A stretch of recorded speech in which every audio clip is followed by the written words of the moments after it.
Okay, if I may, I'm going to read the story. I'm inside this interpretation center, and the story goes like this. One day, a day at Fort Sumter. My name is Samuel G. Stoney. It was the first time I've ever seen the Yankee ships. I asked my father, Sam Stoney, how many times to show me. And then one day he took me from the house at Stony Landing all the way down the river to Fort Sumter. That's that same river out there. I watched it. The little David was being built and knew it was meant to ram the Yankees.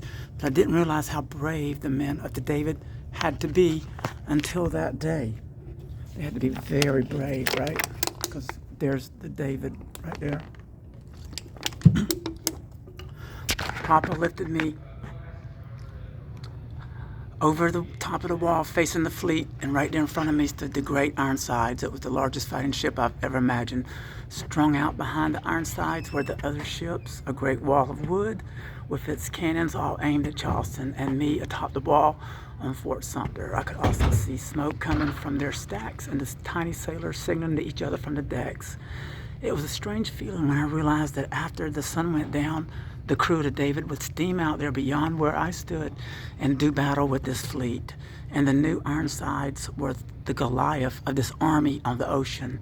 Just as Papa had told me, I looked behind me, and deep in the harbor were the blockade runners. They were also waiting for darkness and the chance to escape with their cargoes of cotton.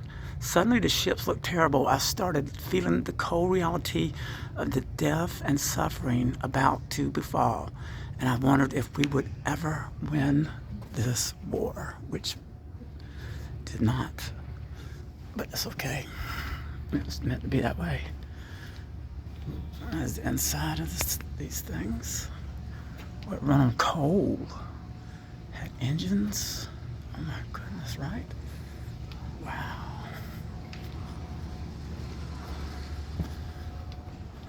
Okay. Amazing. This is who built them.